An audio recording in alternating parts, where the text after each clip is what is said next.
மேல அமர்ந்திருக்கட்டும் ஆண்டவரே. நீர் அப்படி செய்கிறதற்காக நன்றி. அப்படி நம்முடைய ஜெபத்தை கேட்டபடியினால ஆண்டவரே நன்றியோடு கூட ஸ்தோத்திரிப்போமா. ஹல்லேலூயா.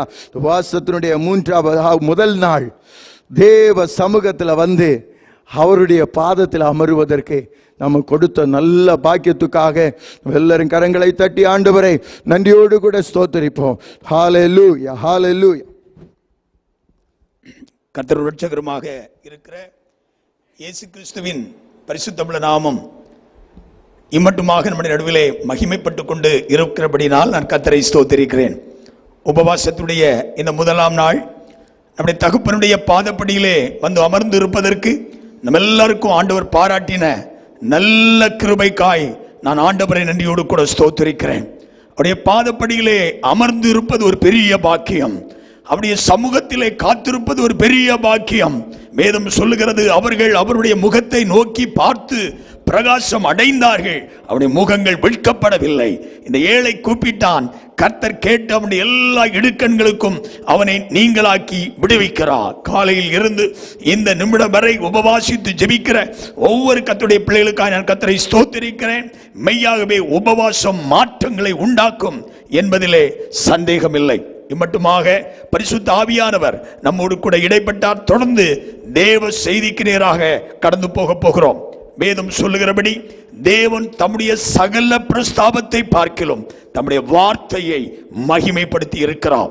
இந்த நாளிலும் தேவன் தம்முடைய வார்த்தையின் மூலம் நம்மோடு கூட பேச போகிறபடியினால் எல்லாம் அப்படியே இருக்கிற இடத்திலே கரங்களை உயர்த்தி கர்த்தரை ஸ்தோத்திரிப்பீர்களாம். அல்லேலூயா. அருமையான தேவ பிள்ளைகளே, நாளைக்கும் இதே போல 7 மணிக்கு நம்முடைய கூட்டம் ஆரம்பமாகும். இந்த கூட்டங்கள் ஜூம் கான்ஃபரன்ஸ் கால் மூலமாகவும் அதே நேரம் யூடியூப் மூலமாகவும் கூடவே ஃபேஸ்புக்கிலும் இது 3 ஒரே நேரம் ஒளிபரப்பப்படுகிறது. ஆகவே ஒருவேளை சிலருக்கு ஜூமில் வர முடியாதவர்கள் நீங்கள் யூடியூப்பில் பார்க்கலாம் அல்லது ஃபேஸ்புக்கில் பார்க்கலாம். ஆகவே கர்த்தருடைய பிள்ளைகள் எப்படியாகிலும் இந்த நேரத்தை பயன்படுத்திக் கொள்ளுங்கள், மற்றவர்களுக்கு அறிமுகப்படுத்துங்கள். சிலர் ஜூம் எங்களுக்கு வரவில்லை என்று சொல்லுகிறார்கள். அப்படிப்பட்ட கர்த்தருடைய பிள்ளைகள் யூடியூப்ல பார்க்க முடியும் அல்லது ஃபேஸ்புக்கில் பார்க்க முடியும். ஆகவே எப்படி ஆகிலும் நாட்கள் பொல்லாதவைகளானபடியினால் காலத்தை பிரயோஜனப்படுத்திக் கொள்ளுங்கள். இந்த நாட்களிலே கர்த்தர் தம்முடைய தாசன் மூலமாக நமக்கு தரப்போகிற செய்திகள் நிச்சயமாக நம்முடைய வாழ்வில மாற்றத்தை கொண்டு வரும், விடுதலைகளை கொண்டு வரும். நம்முடைய ராஜா வரப்போகிற இந்த காலகட்டத்துக்கு என்று சபை ஆயத்தப்படுவதற்கு இந்த செய்திகள் மிகுந்த பிரயோஜனமாக இருக்கும். ஆகவே மற்றவர்களுக்கு அறிமுகப்படுத்துங்கள், மற்றவங்களுக்கு சொல்லுங்க. ஸ்தோத்திரம். ஜூம் வராதவர்கள் நீங்க அவங்க யூடியூப்ல பார்க்கலாம். எப்படி ஆகிலும் கர்த்தருடைய பிள்ளைகள் தேவ சத்தங்களுக்கு செவி கொடுங்கள். கர்த்தர் உங்களை எல்லாரையும் ஆசீர்வதிப்பார். இந்த நாளிலும் நம்முடைய அழைப்புக்கு இணங்க நம்முடைய நடுவிலே வருகை தந்திருக்கிற அருமையான தேவ ஊழியர் எம்டி ஜெகன் அவர்களுக்காய் கர்த்தரை ஸ்தோத்திரிக்கிறேன். அவன் ரொம்ப நெருக்கமான ஸ்தோத்திரம் ஊழியங்கள் நிறைந்த இந்த காலத்திலும் நம்முடைய அழைப்புக்கு அவங்க இணங்கி நமக்கு தேவ செய்தியை கொண்டு வந்திருக்கிறார்களே, அவர்களை நம்ம எல்லாரும் உற்சாகமாய் கரங்களை தட்டி அவர்களை நம்ம வரவேற்கலாம். எல்லாம் நல்ல கரங்களை தட்டி ஆவில நிரம்பி அருமையான தேவ ஊழியரை வரவேற்போம். ஸ்தோத்திரம். இப்பொழுது அருமையான தேவ ஊழியர் எம்டி ஜெகன் அவர்கள் தேவ செய்தியை நமக்கு தருவார்கள். Praise the Lord. Praise the Lord pastor.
from Jagan.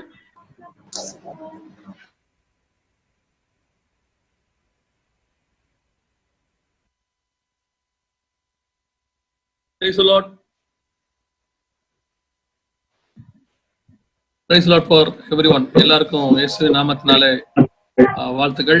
ஒரு நேரம் மியூட் பண்ணி வச்சிருந்தாங்க, இப்பதான் அன்மியூட் பண்ணிருக்காங்க. ரொம்ப சந்தோஷம் உங்க எல்லாரையும் சந்திப்பதுல. நிறைய பேருடைய முகம் பார்க்க முடியல, எல்லாம் அவங்களுடைய பேர் மட்டும்தான் தெரியுது. ரொம்ப சந்தோஷம்.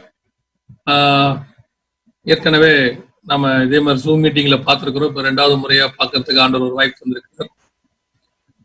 நாம இன்னைக்கு ஒரு சின்ன ஆலோசனை தான் வேதத்துல இருந்து பார்க்க போறோம். இந்த கடைசி காலத்துக்குரிய சில ஆலோசனைகளை தான் நம்ம வேதத்துல இருந்து பார்க்க போறோம்.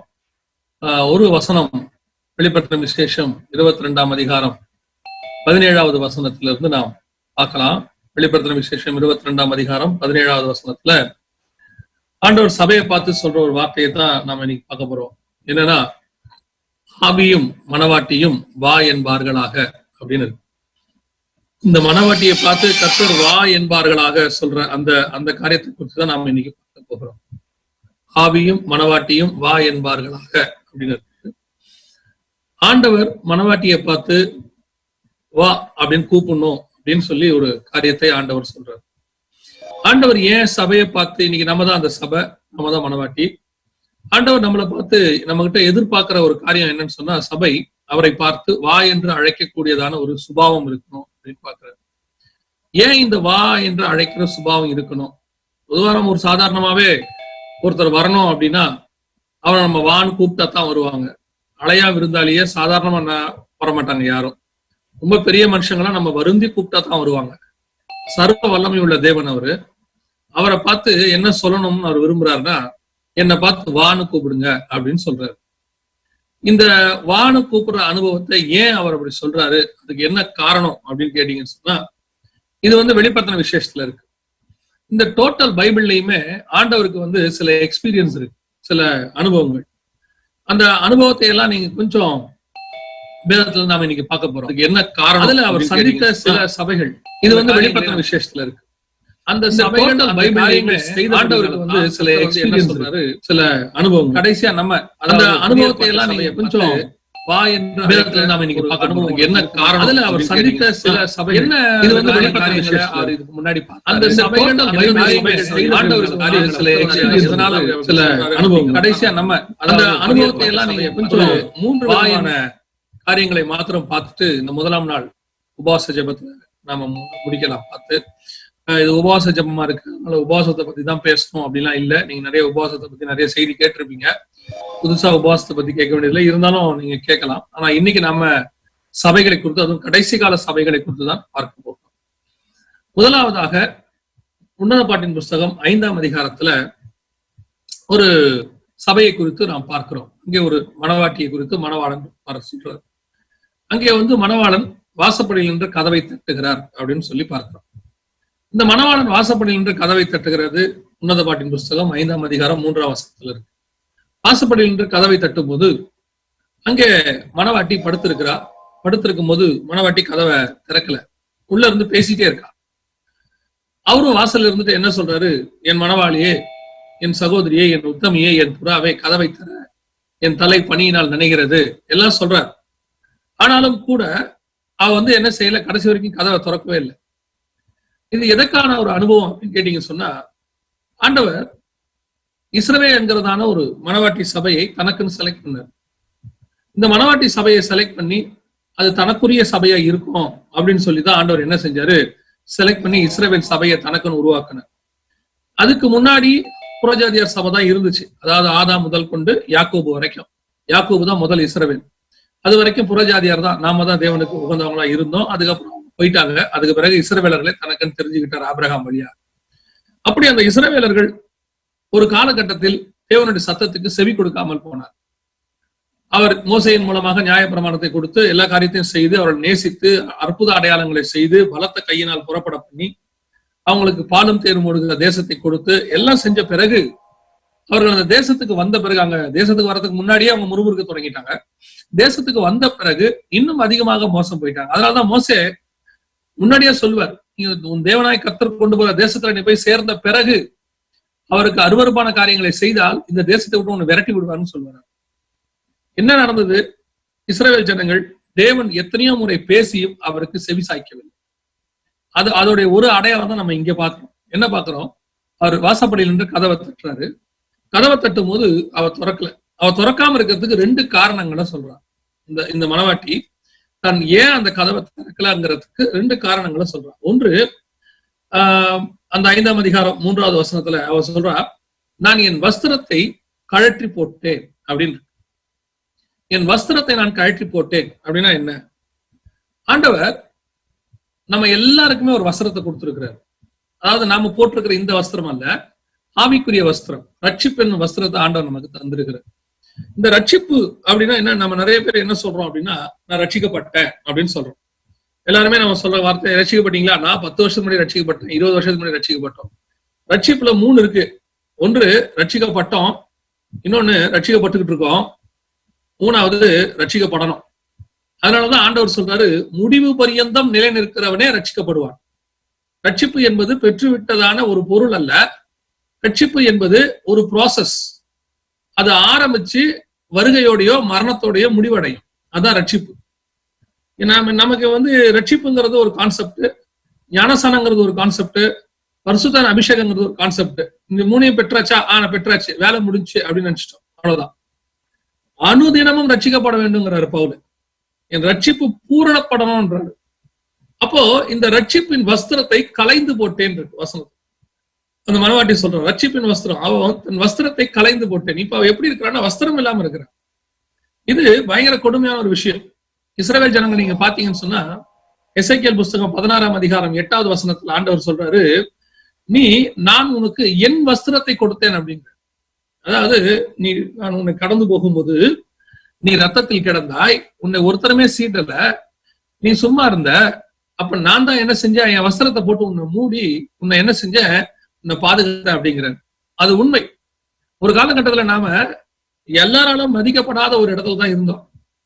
அதாவது நம்ம என்ன நினைக்கிறோம்னா, ஒரு படிச்சு ஒரு வேலை பார்த்து ஒரு பணம் ஒரு வீடு கட்டி ஒரு அந்தஸ்து வந்துட்டா நமக்கு மரியாதை வந்துடும் நினைக்கிறோம். இல்ல, அந்த மரியாதை நிக்காது. எத்தனையோ பணக்காரனுக்கு மரியாதை கிடையாது இன்னைக்கு. எத்தனையோ படிச்சவங்களுக்கு மரியாதை கிடையாது.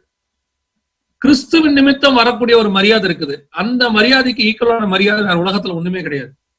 கிறிஸ்துவின் நிமித்தம் வரக்கூடியதான ஒரு மரியாதை இருக்கு. இப்ப என்ன நடந்துச்சு? நாம ஒரு காலகட்டத்துல நம்ம கிட்ட எல்லாம் இருந்துச்சு, படிப்பு இருந்துச்சு, பொருள் இருந்துச்சு, சம்பாத்தியம் இருந்துச்சு, வேலை இருந்துச்சு.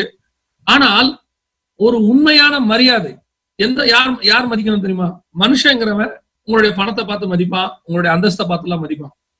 ஆனா உங்களை மதிக்கணும் யார் மதிக்கணும் தெரியுமா? உங்களை குறிச்சு நம்மளை குறிச்சு யார் சாட்சி கொடுக்கணும்னா, பரலோகம் சாட்சி கொடுக்கும். மனுஷனுடைய சாட்சி விருதாவா இருக்குது. அந்த மனுஷன் இன்னைக்கு நம்மளை நல்லா உயர்த்தி பேசுவான், நாளைக்கு நம்ம கிட்ட ஒரு கடன் கேட்பான், குடுக்காட்டி நம்மளை தூத்தி திரிவான். இன்னைக்கு நம்ம கிட்ட நல்லா இருப்பான், நாளைக்கு அவனே நமக்கு விரோதமா எழுப்பி நிற்பான். அவன் இன்னைக்கு நம்மளை உயர்த்தி பேசின அவனே தான் நாளைக்கு தாழ்த்தியும் பேசுவான். இந்த சிபிஐ கூட்டம் நிறைய இருக்குது. அதனால இந்த மனுஷனுடைய சாட்சியே கிடையாது. ஒரு நல்ல ஆவிக்குரியவன், ஒரு நல்ல முதிர்ச்சி அடைந்த நல்ல மனுஷனுடைய புகழ்ச்சியை ஒரு 2 அடி தள்ளியே வச்சுப்பான். ஏன்னு சொன்னா அது நிரந்தரமானது இல்லை. அதனாலதான் பைபிள் சொல்லுது, வெள்ளிக்கு குகையும் பொண்ணுக்கு புடமும் மனுஷனுக்கு புகழ்ச்சியுமே சோதனையா இருக்கு. அந்த புகழ்ச்சியை பைபிள் சொல்லல. இயேசுமே அதான் சொல்றாரு, என்னை குறித்து சாட்சி கொடுக்கறது நிறைய பேர் இருக்கிறாங்க, ஆனால் என்னை குறித்து சாட்சி கொடுக்கிற ஒருவர் இருக்கிறார். அதான் பரலோகம் சாட்சி கொடுக்கும். அப்போ நம்ம யாருமே சீண்ட முடியாத இடத்துல, சாட்சி கொடுக்க முடியாத இடத்துல, ரொம்ப மோசமான இடத்துல இருந்த நம்ம ஒரு ரட்சிப்பின் வஸ்திரத்தை மூடி ஒரு அந்தஸ்தை கர்த்தர் நமக்கு உண்டாக்கினார். நான் சொல்லுவேன், வெளியே இருக்கும் போது நம்மளை எத்தனை பேர் எவ்வளவு கேவலமா பேசினாங்க. அதுவே ஆண்டவரை ஏற்றுக்கொண்டு சபைக்கு வந்த உடனே எவ்வளவு கௌரவமா பிரைஸ் லார்ட் பிரதர்ங்கிறாங்க, பிரைஸ் லார்ட் சிஸ்டருங்கிறாங்க, எவ்வளவு மரியாதை கொடுக்குறாங்க பாருங்க. நான் எப்பவும் சொல்லுவேன், நான் என்ன படிப்பு படிச்சு நான் வெளிநாட்டுல வேலை பார்த்திருந்து நான் சம்பாதிச்சிருந்தாலும் கூட என் குடும்ப அளவுக்கு தான் எனக்கு மரியாதை கிடைச்சிருக்கு ஒழிய, இந்த இயேசுவை ஏற்றுக்கொண்டு கையில வேதத்தை எடுத்து இந்த ஊழியத்துக்கு வந்ததில்ல. உலகம் முழுக்க எங்க போனாலும் அவ்வளவு மரியாதையை கர்த்தர் உண்டாக்கி வச்சிருக்கு. இது கர்த்தருடைய வேதத்தாலும் அவருடைய வசனத்தினாலும் கிடைத்த மரியாதை. அதுதான் அவர் உண்டாக்குற சாட்சி, அதுதான் அவர் போட்ட வஸ்திரம். இந்த வஸ்திரத்தை தான் கர்த்தர் நமக்கு தந்திருக்கிறார், ரட்சிப்பின் வஸ்திரம். அந்த ரட்சிப்பின் வஸ்திரத்தை போட்டுதான் ஆண்டவர் நம்மளை மூடி வச்சிருந்தாரு, இஸ்ரவேல் ஜனங்களையும் மூடி வச்சிருந்தார். ஆனால் ஒரு நாள் இந்த ரட்சிப்பின் வஸ்திரத்தை அவர்கள் கழட்டி போட்டு விட்டார்கள்.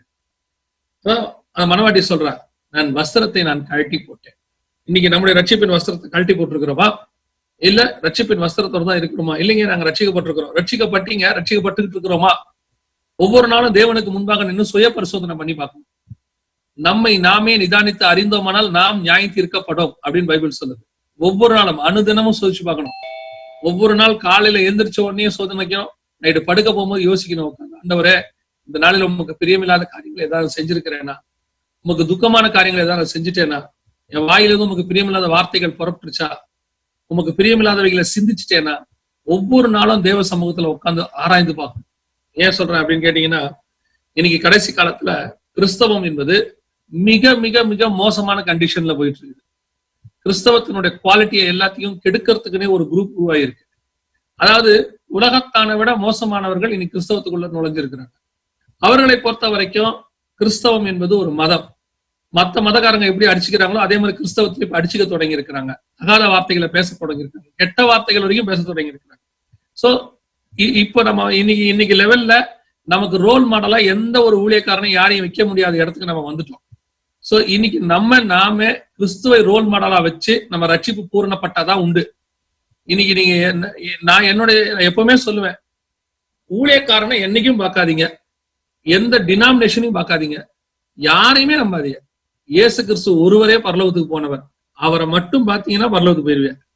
அதை விட்டுட்டு அவங்க நல்லா ஜெபம் பண்றாரு அவரை ஃபாலோ பண்ணலாம், இவர் நல்லா ஜெபம் பண்றாரு. நான் சொல்லுவேன், பைபிள்ல உள்ள ஹீரோஸை கூட ஃபாலோ பண்ணக்கூடாது. என்னை பொறுத்த வரைக்கும் இயேசு கிறிஸ்துவ மட்டும்தான் ஃபாலோ பண்ணணும்.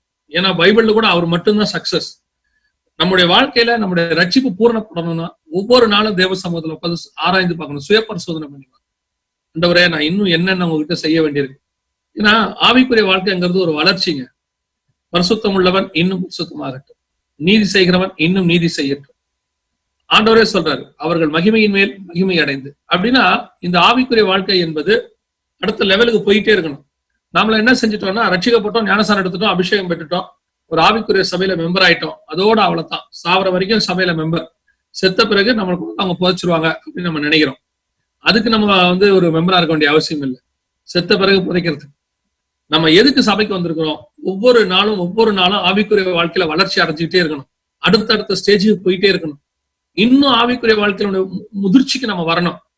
அதாவது ஒரு ஸ்கூல்ல சேர்த்தோம்னா ஒரு 12 வருஷம் முடியும் போது அந்த பையன் ஒரு லெவல்ல முடிச்சு வெளியே வந்துருவான்.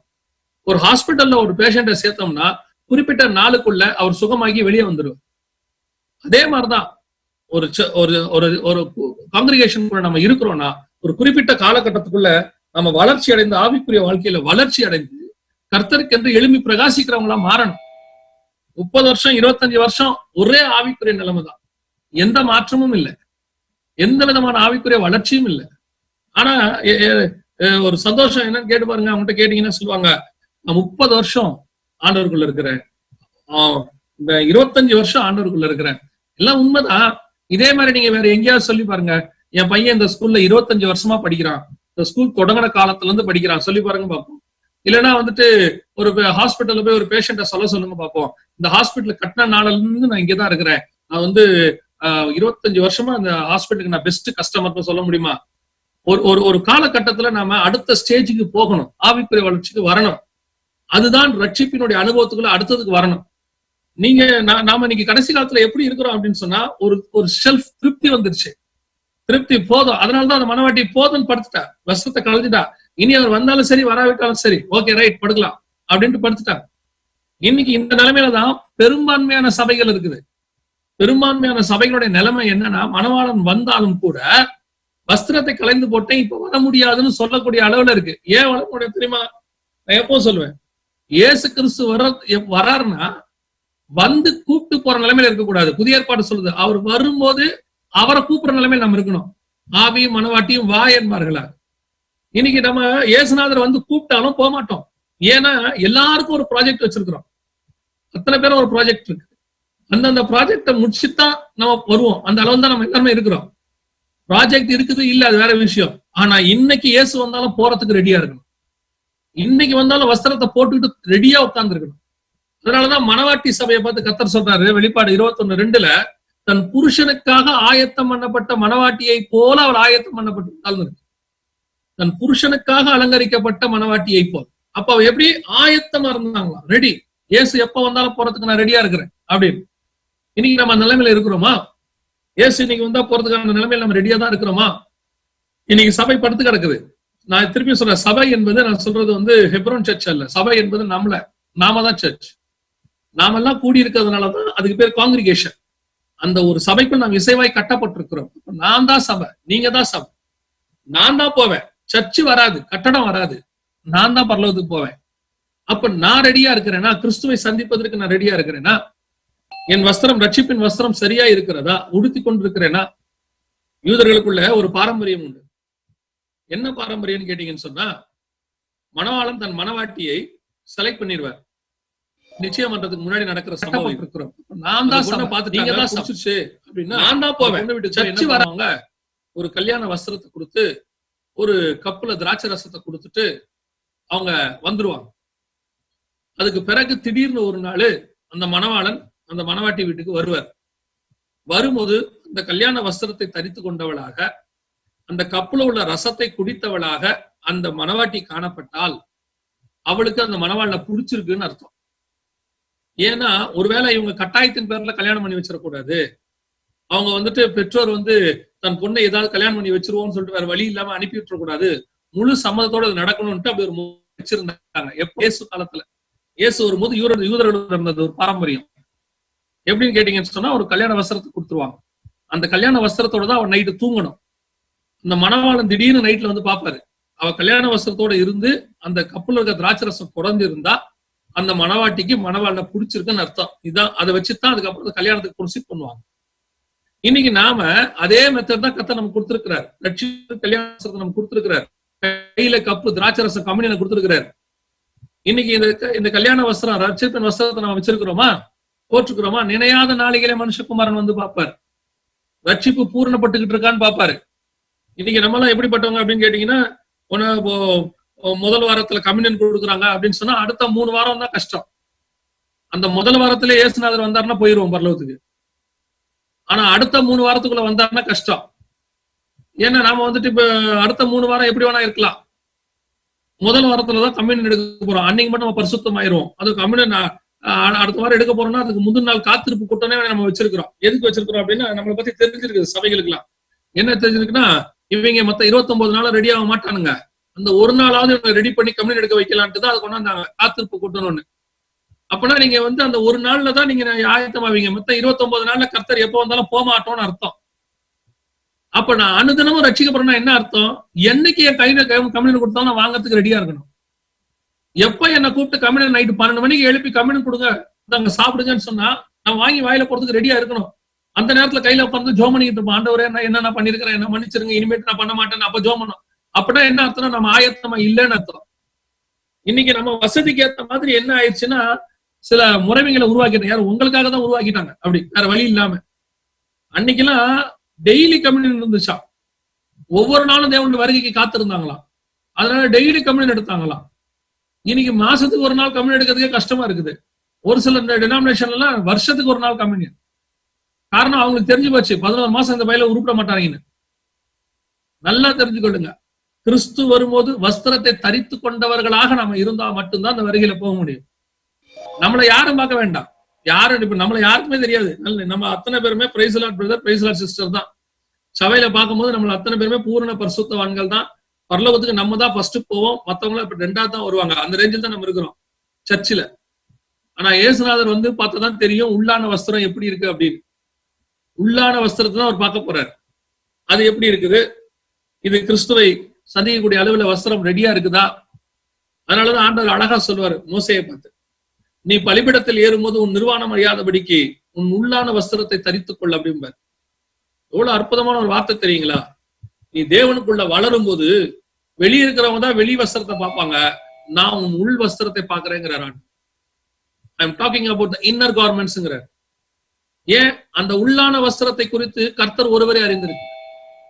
அப்ப நாம தேவனை சந்திக்கிறவர்களாக ஆயத்தப்பட்டவர்களாக இருக்கணும்னா ஒவ்வொரு நாளும் இந்த உள்ளான வஸ்திரத்தை கர்த்தருக்கு முன்பாக, ரட்சிப்பின் வஸ்திரத்தை ஒவ்வொரு நாளும் பத்திரமா பாதுகாத்துக்கணும். கர்த்தர் வரும்போது வஸ்திரத்தை கலைந்தேன்னு இருக்கக்கூடாது, ஆயத்தம் பண்றதுக்கு ரெடியாக கூடாது. அவங்க இருக்கும் போதே அப்படி இருக்கணும். 2வது, அந்த மனவாட்டி சொல்ற அர்த்த வார்த்தையை பாருங்க. என் பாதரட்சியை நான் கழட்டி போட்டேன். என் பாதரட்சியை கழட்டி போட்டேன்னா என்ன அர்த்தம்? எபேசியருக்கு 6ஆம் அதிகாரத்துல 15வது வசனத்துல வசனம் சொல்லுது, ஆயத்தம் என்னும் பாதரட்சையை அப்படின்னு இருக்கு. என் பாதங்களை கழுவினேன், எப்படி அழுக்காக்குவேனுங்கிறான். அப்படின்னா என்ன அர்த்தம்? அவ காலில் பாதரட்சை இல்ல, அழுக்காக்குவேன்னா அவ பாதரட்சியை போடலன்னு அர்த்தம். அப்படின்னா என்ன அர்த்தம்? ஆண்டவர் எதிர்பார்க்கறது எப்பவுமே காலில் ஒரு பாதரட்சை இருக்கணுமா. ஆயத்தம் என்னும் பாதரட்சை. எந்த ஆயத்தம்? எப்ப இயேசு வந்தா கூட போயிட்டு இருக்கு, ஷூ போடுறது கூட நேரம் இருக்காதான். அதோட அர்த்தம் என்ன? ஒரு இமை பொழுதுல ஒரு நிமிஷத்துல நான் மர்மமாவேன்னு இருக்குது. எனக்கு என்ன நேரம் இருக்காதான்? எனக்கு உட்கார்ந்து சாக்ஸ் போட்டு ஷூ போடுறதுக்கு கூட நேரம் இருக்காதான். அந்த அளவுக்கு நான் ரெடியா இருக்கணுமா. அதான் ஆயத்தம் என்னும் பாதரட்சை. அதனாலதான் அந்த மனவாட்டியை பார்த்து நம்ம வாசிச்சோம், வெளிப்பாடு 21:2 ஆயத்தம் பண்ணப்பட்டு இருந்தா. ஷூ சாக்ஸ் எல்லாம் போடு. அதாவது எனக்கு ரொம்ப ஆச்சரியம் என்னன்னா, யாராவது தூங்கும் போது ஷூ சாக்ஸ் போட்டு தூங்குவாங்களா? நம்ம எல்லாம் கழட்டி போட்டுதான் தூங்குவோம் ஆக்சுவலா. ஆனா இவர் என்ன சொல்றாரு, நீ தூங்கும் போது கூட அப்படிதான் தூங்கணுங்கிறாரு. அவர் லிட்டரலா சொல்ல, ஸ்பிரிச்சுவலா சொல்றாரு. அவரோட அர்த்தம் என்ன? எப்பவுமே என் இருதயம் என் தேவனை சந்திப்பதற்கு வருகைக்கு ரெடியாக இருக்கணும். எப்பவும் என் தேவனை சந்திக்கிறதுக்கு நான் ரெடியா இருக்கணும். இன்னைக்கு இந்த நிமிஷம் அவர் வரும்போது நான் செய்தி கொடுத்துட்டே இருக்கணும்னு வச்சுக்கோங்க. இந்த நிமிஷம் இயேசு வரும்போது கூட நாம் அந்த நிமிஷத்துல போறதுக்கு ரெடியாக இருக்கும். அதுதான் ஆயத்தம். இந்த ஆயத்தம் இன்னைக்கு இருக்கா? இன்னைக்கு சபைக்கு ஆயத்தம் இருக்குதா? நான் எப்பவும் சொல்லுவேன், இந்த செய்தி கொடுக்கறதுக்கு முன்னாடி ஒரு 3/4 மணி நேரம் ஆராதனை நடந்தது இல்ல, அந்த ஆராதனை ஏன்னு அப்புறமா நீங்க தனியா போய் கேட்டு பாருங்க. எல்லா ஊழியக்காரங்களும் ஒரு வார்த்தை சொல்லுவாங்க, செய்தி கேட்கறதுக்கு அவங்கள ஆயத்தம் பண்றோம் நாங்க. அதான் உண்மை. ஆக்சுவலா செய்தி கேட்கறதுக்கு உங்களை ஆயத்தம் பண்ணி ரெடி பண்ணுவாங்க. பெரும்பாலான ஊழியக்காரங்க அதான் சொல்லுவாங்க, ஆயத்தம் பண்ணி அந்த வசனம் உள்ள போறதுக்கு அவங்கள நல்ல நிலங்களா மாத்தி அப்படிம்பாங்க. எனக்கு ரொம்ப ஆச்சரியம், இயேசுநாதர் பிரசங்கம் பண்றதுக்கு முன்னாடி ஒரு ஆராதனையுமே கிடையாது. ஒரு ஆராதனை கிடையாது. பவுல் பேதுரு எழுந்திரிச்சு பிரசங்கம் பண்ணும்போது எந்த ஆராதனையும் கிடையாது. அப்ப ஆயத்தம் எப்படி இருந்ததுன்னா, பிரசங்கம் பண்றவங்க கரெக்டா ஆயத்தமா இருந்தவங்க, கேட்கறவங்க ஆயத்தமா இருந்தாங்க, எப்பவுமே கேட்கறதுக்கு ரெடியா இருந்தாங்க. இந்த ஆயத்தம் இல்லாததுனாலதான் இப்ப உங்களை ஆயத்தம் பண்ண வேண்டி இருக்குது. ஒரு 1/2 மணி நேரம் 3/4 மணி நேரம் ஆராதனை பண்ணி ரெடியாக்க வேண்டி இருக்குது. அப்ப ஆராதனை தேவை இல்லையா? தேவை. ஆராதனை எதுக்கு தேவை? உங்களை ஆயத்தம் பண்றதுக்கு இல்ல, தேவனை மகிமைப்படுத்துறதுக்கு ஆராதனை தேவை. அது 1 மணி நேரம் 2 மணி நேரம் கூட பண்ணலாம், ஒரு தப்பு கிடையாது. ஆராதனை என்பது உங்களை ஆயத்தம் பண்ணுவதற்கு இல்ல, ஆராதனை என்பது தேவனை மகிமைப்படுத்துவதற்கு. இன்னைக்கு சபைகள்ல நான் ஒரு சில சபைகள் எனக்கு நான் போய் கேட்பேன், இந்த 1/2 மணி நேரம் 3/4 மணி நேரம் எதுக்கு முன்னாடி டைம் அப்படின்னு கேட்டா அவங்க சொல்லுவாங்க, இல்ல அவங்க பல வேலைகள்ல இருந்து வந்திருப்பாங்க, அவங்க உட்கார்ந்து பல மனநிலைகள்ல இருப்பாங்க, அவங்கள ரெடி பண்றதுக்கு இந்த ஆராதனை நேரத்தை. எனக்கு அது ஆச்சரியமா இருக்கும். அப்படி ரெடி பண்ணக்கூடாது. உங்க இருதயம் நல்ல நிலமா இருக்குமானால் எந்த நேரத்தில் விதையை போட்டாலும் அது ஏற்றுக்கொள்ளும். நம்முடைய இருதயம் நல்ல நிலமா எப்ப எந்த விதையை போட்டாலும் அக்செப்ட் பண்றதுக்கு ரெடியாக இருக்கணும். அதுதான் ஆயத்தம் என்னும் பாதரட்சை. இன்னைக்கு நமக்கு ஆயத்தம் என்னும் பாதரட்சை இருக்குதா? எந்த நேரத்துல எப்போ சொன்னாலும். ஒரு நல்ல ஸ்டூடெண்ட் எக்ஸாமுக்கு நல்லா படிச்சிருந்தான்னு வச்சுக்கோங்களேன், நைட்டு 1 மணிக்கு எழுப்பி ஃபார்முலா சொல்றான்னா கூட சொல்லுவோம். திடீர்னு எழுந்திரிச்சு ட்ரிக்னாமெட்ரிக்ல அல்ஜிப்ரால அந்த ஃபார்முலா சொல்றான் அப்படின்னு அவன் சொல்லுவான். காரணம், அவன் அந்த அளவுக்கு தன் மைண்டை ரெடி பண்ணி வச்சிருக்கான் எக்ஸாமுக்கு. அதே மாதிரிதான் சொல்றேன், கிறிஸ்துவுக்குள்ள நம்ம அந்த அளவுக்கு ஸ்பிரிச்சுவலி ஆயத்தம் பண்ணப்பட்டிருந்தா எந்த நேரம் எக்காலம் துணிச்சாலும் நம்ம ஆத்மா புறப்பட்டு போயிட்டே இருக்கும். அது நடுநிசியோ பகலோ மத்தியானமோ அதிகாலையோ எந்த நிமிஷமும் கர்த்தருடைய சத்தம் கேட்ட உடனே பட்டீர்னு எழுந்து கதவை திறந்திருக்கணும். மனவாட்டி அவன் என்ன சொல்றான்? பேசிட்டு இல்ல நான் பாதரட்சியை கழட்டிட்டேன், கால்கள் அழுக்காக்க முடியாது, வஸ்திரத்தை களைஞ்சிட்டேன், நான் எப்படி இனிமேட்டு திறப்பேன். ஏன் இந்த கான்வர்சேஷன் போயிட்டு இருக்கு தெரியுங்களா? அவ ரெடி இல்ல. வஸ்திரத்தை கலந்து போட்டால், 2வது பாதரட்சியும் கலந்து போட்டால். இன்னைக்கு இந்த நிலைமையிலதான் பெரும்பான்மையான சபைகள் இருக்கு. எந்த நிலைமையிலன்னு கேட்டீங்கன்னு சொன்னா, ஒன்று தங்கள் ரட்சிப்பின் வஸ்திரத்தை இழந்து போனவர், 2வதாக தங்கள் ஆயத்தத்தை இல்லாதபடிக்கு ஆயத்தம் இல்லாமல் தொலைத்திருக்கிறார். நீங்க நம்மள சுய பரிசோதனை பண்ணி பார்க்கணும். ஆண்டவரே, இப்ப இந்த நிமிஷம் நீங்க வந்தீங்கன்னா நான் போறதுக்கு ஆயத்தமா இருக்கிறேன்னா, இந்த நிமிஷம் நான் வரதுக்கு ரெடியா இருக்கிறேன்னா, அப்படி நமக்கு ஆண்டவர் ஒரு நல்ல வாய்ப்பை இப்ப கொடுத்துருக்கிறார். அதாவது நம்ம லாக்டவுன் சொல்றோம். என்ன கேட்டா, இந்த லாக்டவுன் பீரியட் சபை திறக்கல, நம்ம எல்லாம் கஷ்டப்பட்டுக்கிட்டு இருக்கிறோம், எல்லாம் ஓகே தான். எனக்கு தெரிஞ்சு தேவன் கரத்துல தீமை என்பது கிடையவே கிடையாது. பைபிளை பொறுத்த வரைக்கும் தேவனிடத்துல தீமை என்பது கிடையவே கிடையாது. தேவன் எதை செய்தாலும் அதுக்கு பின்னாடி ஒரு நன்மை தான் இருக்கும். இந்த லாக்டவுன்ல நம்மளை உட்கார வச்சதுக்கு பின்னாடி கூட தேவன் நமக்கு ஏதோ ஒரு நன்மை வச்சிருப்பாரு. நான் என்ன நினைக்கிறேன் தெரியுங்களா? இந்த 70 நாளும் நம்ம சுய பரிசோதனை பண்ணி பார்ப்பதற்கு கர்த்தர் இந்த நாளை கொடுத்திருக்கிறார். அதாவது வீட்டுல உட்கார வச்சு ஆண்டவர் நமக்கு அந்த வாய்ப்பு இப்ப திருப்பி ஓபன் பண்ண தொடங்கிட்டாங்க. இந்த 70 நாட்கள் இது வரைக்கும் கடந்து போனதை சொல்றேன். நமக்கு ஆண்டவர் உட்கார்ந்து சுயமா ஆராய்ச்சி பண்ணி நான் எந்த நிலைமையில ஆவிக்குரிய வாழ்க்கையில இருக்கிறேன், எந்த அளவுல நான் கிறிஸ்துவுக்குள்ள இருக்கிறேன், எந்த அளவுக்கு வருகை வந்தா போவேன் அப்படிங்கிறதான ஒரு சுய பரிசோதனை பண்ணி பார்க்கக்கூடிய இடத்துல ஆண்டவர் நம்மளை வச்சார். இந்த 70 நாளும் நான் அதை பண்ணி பார்த்தேன். ஒவ்வொரு நாளும் பண்ணி பார்த்தேன். நம்ம இந்த வருகையில போவோமா, இன்னும் கிறிஸ்துவுக்கு பிரியமானது என்ன, பிரியம் இல்லாதது என்ன.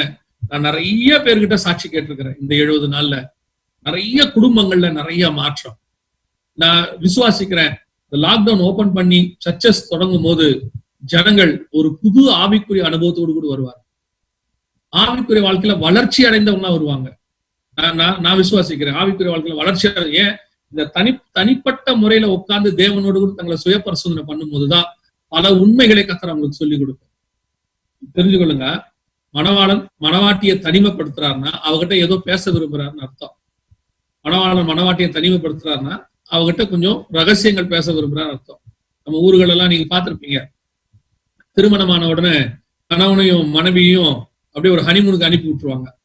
எதுக்காக அனுப்பி விடுறாங்கன்னா, இவங்க 2 பேரும் 2 பேக்ரவுண்ட்ல இருந்து வந்திருப்பாங்க. இவங்களை ஒருத்தரை பத்தி ஒண்ணும் தெரியாது. அப்போ நான் சொல்றது, இப்ப இருக்கிறதுலாம் அப்படி இல்லை, நான் சொல்றது அப்போ அந்த காலத்துல.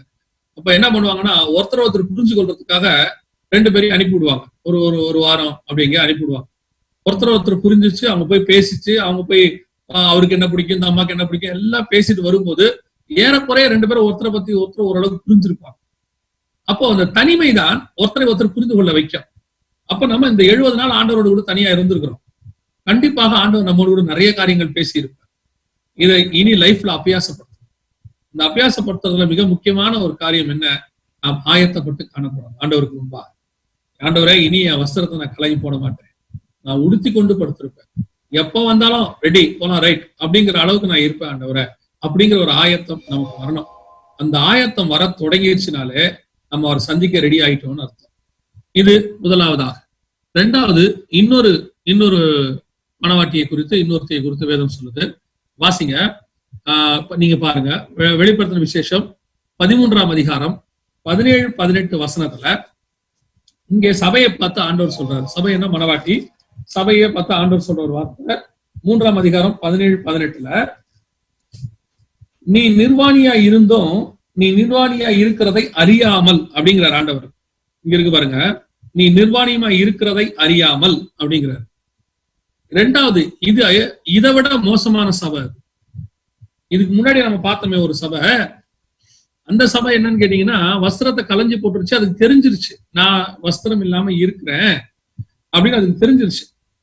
அதனால அந்த அம்மா ஒத்துக்குச்சு, ஐயோ நான் வஸ்திரம் இல்லாம இருக்கிற ஆண்டவரே, நான் உங்களை பார்க்க முடியாது, நான் நிர்வாணியா இருக்கிறேன். அந்த அம்மாவுக்கு தெரிஞ்சிருச்சு, வஸ்திரம் இல்லாம இருக்கிறேன், நிர்வாணி தெரிஞ்சிருச்சு. ஆதாமுக்கு இருந்த நல்ல சுபாவம் அதுதான். அவன் ஆண்டவரை பார்க்க மாட்டேன்ட்டான். ஏன்பா நீ ஆண்டவரை பார்க்க மாட்டேன்? அவன் சொல்றான், நான் நிர்வாணியா இருக்கிறேன்ப்பா, உங்களை இந்த என் பாவத்தோட உங்களை பார்க்க முடியாதுப்பான்ட்டான். இது அந்த கேட்டகரி தான் நம்ம பார்த்தது உன்னத பாட்டு 5ஆம் அதிகாரத்துல உள்ளதான சபை. ஆனா இங்க இருக்கு பாருங்களேன், இந்த வெளிப்படுத்தின விசேஷம் 3ஆம் அதிகாரத்துல இருக்கு பாருங்களேன், இது யார் தெரியுமா? தான் நிர்வாணி என்பதை அறியாமல், இது பாவம் செஞ்சுட்டு தனக்கு பாவம் தன் வஸ்திரம் போயிருச்சுன்ட்டு தெரியாம நிர்வாணியா அலையிற ஒரு சபை. எவ்வளவு ஒரு கொடுமை பாருங்க. நீங்க பார்த்திருப்பீங்க, இந்த ரோட்ல கொஞ்சம் புத்தி சுவாதீனம் இல்லாம அலைவாங்க. நம்ம இங்க எல்லாம் பல நாடுகள்ல நீங்க பார்த்திருப்பீங்க. புத்தி சுவாதீனம் இல்லாம அலையிறவங்க கூட என்ன பண்ணுவாங்கன்னா, இடுப்புல ஒரு வஸ்திரம் போட்டிருப்பாங்க. அவங்க கூட ஒரு சின்ன இடுப்புல ஒரு வஸ்திரம் போட்டிருப்பாங்க. ஒருவேளை தூங்கும் போது அவங்களுக்கு அது விலகி போகும். ஆனா நீங்க அவங்கள பாருங்க, அவங்க இடுப்புல ஒரு வஸ்திரத்தை போட்டிருப்பாங்க. அது ஒரு அளவுக்கு நிர்வாணத்தை மறைஞ்சுதான் இருக்கு. அதை விட மோசமான கண்டிஷனுக்கு சபை போயிருச்சாமா. இங்க ஆண்டவர் சொல்றாரு, நீ நிர்வாணியா இருக்கிறதை அறியாமல். நீ என்ன சொல்றியா, நான் நல்லா தானே இருக்கிறேன். அந்த வசனம் எப்படி இருக்கு பாருங்களேன், நீ நிர்வாக்கியம் உள்ளவனும் பரிதபிக்கப்பட்டவனும் தரித்திரனும் குருடனும் நிர்வாணியுமாய் இருக்கிறதை அறியாமல் நான் ஐஸ்வர்யவன் என்றும் திரவிய சம்பந்தம் உள்ளவன் என்றும் எனக்கு ஒரு குறைவும் இல்லை என்று நான் சொல்லுகிறாய். எனக்கு ஒரு குறையும் இல்லை, நல்லா இருக்கிறேன். 195% சபை கடைசி காலத்தில் இப்படித்தான் இருக்குது. இன்னைக்கு சபைகளை பொறுத்த வரைக்கும் என்ன, நாங்க பெரிய இடத்துல இருக்கிறோம், எங்களுக்கு 2000 பேர் 3000 பேர் வராங்க, எங்களுக்கு ஒரு குறை இல்லை, எங்க சபையில எல்லாருமே பணக்காரங்க தான். ஆண்டவர் சொல்றாரு, நீ நிர்வாணியா இருக்கிறேங்கிற. ஏன்? உனக்கு என்ன பாவம் உங்ககிட்ட இருக்குன்னே தெரியலையே. இன்னைக்கு என்ன பாவத்துல நம்ம இருக்கிறோன்னே எனக்கு தெரியல. அதை விட பெரிய விஷயம் என்ன தெரியுங்களா, இன்னைக்கு சபைக்கு எது சத்தியம் கூட தெரியாம இருக்கு. பெரும்பாலான சபைகளுக்கு எது சத்தியம் தெரியல. இன்னைக்கு சத்தியத்தை பேசினா இது சத்தியமான்னு கேக்குறாங்க அவங்க, இது பைபிள்ல இருக்குதா அப்படின்னு கேக்குறாங்க. புதிய ஏற்பாட்டுல வசனம் தெளிவா இருக்கு. புதிய ஏற்பாட்டை பொறுத்த வரைக்கும் உன்னுடைய ஆத்மாவுக்கும் ஆவிக்கும் தான் பிரசங்கம். அதை தேடினா சரீரத்துக்கு தேவையானது தானா வரும்னு பைபிள் சொல்லுது. முதலாவது தேவனுடைய ராஜ்யத்தையும் நீதியையும் தேடுங்கள், பின்பு இவையாவும் உங்களுக்கு கூட கொடுக்கப்படும். புதிய ஏற்பாட்டுல நான் இப்படி சொல்றத வந்துட்டு நீங்க எப்படி எடுத்துக்கிறீங்க தெரியாது, ஆனா இதான் சத்தியம். புதிய ஏற்பாட்டுல இம்மைக்காக ஒரு பிரசங்கத்தை ஒரு ஊழியக்காரன் பண்ணானா அவன் உயிர்த்தெழுந்த கிறிஸ்துவை மறுதலிக்கிறான்னு 1 கொரிந்தியர் 15 பவுல் எழுதுறார். இம்மைக்குரியதை குறித்து பிரசங்கம் பண்றவங்க, உலக ஆசீர்வாதத்துக்கு பிரசங்கம் பண்றவங்க யாருன்னு கேட்டீங்க சொன்னா புதிய ஏற்பாட்டை பொறுத்த வரைக்கும் அவர்கள் உயிர்த்தெழுந்த கிறிஸ்து இல்ல மறுதலிக்கிறதுக்கு சமங்கிறார். இன்னைக்கு சபைக்கு எது சத்தியம்? இன்னைக்கு இம்மைக்குரியதை பேசுறதுதான் சத்தியம். உங்களை அப்படி ஆக்குவேன், இப்படி ஆக்குவேன், வாழாக்காமல் தலையாக்குவேன், உங்களை கார் கொடுப்பேன், வீடு கொடுப்பேன், எல்லாம் கொடுப்பேன். உங்களுக்கு அதுதான் கேட்கறதுக்கு நிறைய பேருக்கு கேட்கறதுக்கு சந்தோஷம். சரி, இதை கேட்டு சந்தோஷப்படுறாங்களே இவங்க எல்லாம் நடுத்தர்ல நிக்கிறவங்களான்னு கேட்டா இல்ல, இவங்க எல்லாம் வீட்டுல இருக்கிறவங்க தான். இப்ப யார் இதுல மேல ஆசைப்படணும்? உனக்கு ஒரு வீடு கொடுப்பேன்னா யார் ஆசைப்படணும்? வீடே இல்லாம நடுத்தர்ல டென்ட்ல குடியிருக்கிறவங்க அப்படி அவங்களுக்கு ஒரு ஆசை வந்தா கூட நியாயம். யாருக்கு ஆசை வருது தெரியுமா? ஒரு வீட்டுக்கு 2 வீடு வச்சிருக்கிறவனுக்கு தான் 3வது வீட்டு மேல ஆசையே வருது. இன்னைக்கு கிறிஸ்தவத்தினுடைய மிக மோசமான கண்டிஷன் இன்னைக்கு அதான் நடக்குது. இம்மைக்குரிய பிரசங்கத்துக்கு செவி சாய்க்க தொடங்கிட்டோம், ஆசீர்வாதத்துக்கு பின்னாடி போக தொடங்கிட்டோம். இதோ கடைசி காலம் நல்ல தெளிவா தெரியுது. எல்லா பக்கமும் அடையாளம், கடைசி காலத்துக்கு அடையாளம் உச்சத்துல இருக்கு. ஒவ்வொரு நாட்டுக்கு ஒரு அடையாளத்தை கர்த்தர் வச்சிருக்கிறார். ஒரு நாட்டுக்கு நெருப்பு, ஒரு நாட்டுக்கு புயல், ஒரு நாட்டுக்கு பூகம்பம், ஒரு நாட்டுக்கு வெட்டுக்கிளி, ஒரு நாட்டுக்கு கொள்ளை நோய். ஒவ்வொரு நாட்டுக்கும் ஒரு அடையாளத்தை வச்சு அத்தனையும் ஒரு சேர நடக்குது. இப்போ வேர்ல்டு வைட் ஜனத்துக்கு விரோதமாய் ஜனம் அமெரிக்கால நடந்துகிட்டு இருக்குது. ராஜ்யத்துக்கு விரோதமாய் ராஜ்யம் எல்லா நாட்டிலையும் நடக்குது. கொள்ளை நோய் உலகம் முழுக்க இருக்கு. பூமி அதிர்ச்சி பல நாட்டுல இருக்கு. வெள்ளம் எல்லா நாட்டிலையும் போய் மகாராஷ்டிரால அடிச்சு நவுத்துது. எல்லா அடையாளமும் பைபிள்ல சொன்னது இப்ப நடந்துட்டு இருக்கு. அப்ப கிறிஸ்துவின் வருகைக்கு உங்களுடைய வருகைக்கான அடையாளம் என்னன்னு கேட்ட போதுதான் இயேசு இதை சொல்றாரு. அப்ப இந்த அடையாளங்கள்லாம் நடக்குதுன்னா அப்ப இயேசு வரப்போறாருன்னு அர்த்தம். இப்ப இயேசு வரப்போறாருன்னா நான் போறேன்னு நீங்க அறிக்கை இடுறீங்க, நான் வருகையில போகணும்னு ஆசைப்படுறீங்க. அப்ப வருகையில போகணும்னா இவ்வளவு நீங்க தேடிட்டே இருந்தீங்கன்னா எப்படி வருகையில போவீங்க? போதும் என்ற மனதுடன் கூடிய தெய்வ பக்திய மிகுந்த ஆதாயம். உங்களை கொண்டு கர்த்தர் ஒண்ணு செய்யணும்னு டிசைட் பண்ணாருன்னா அதை கொண்டு அவர் செய்வார். உங்க வேலை அதுல கான்சென்ட்ரேட் பண்றது இல்ல, உங்க வேலை தேவன் மேல கான்சென்ட்ரேட் பண்றது. பாருங்க, நோவாவை பேழை கட்ட சொல்றாரு ஆண்டவர். நோவாவுடைய வேலை பேழை கட்டுறது மட்டும்தான். எப்ப மழை வரும், எப்ப உள்ள மிருகம் வருங்கிறது அவன் வேலை இல்லை. என்ன ஒண்ணு சொல்ல சொன்னாரு, நான் அதை செய்வேன். ஆனா நோவா என்ன பண்ணாரா தெரியுமா? நோவா தேவனோடு கூட சஞ்சரித்து கொண்டிருந்தான்னு. எனக்கு கொடுத்த வேலையை நான் செய்வேன், ஆனா என் வேலை தேவனோட சஞ்சரிப்பேன்.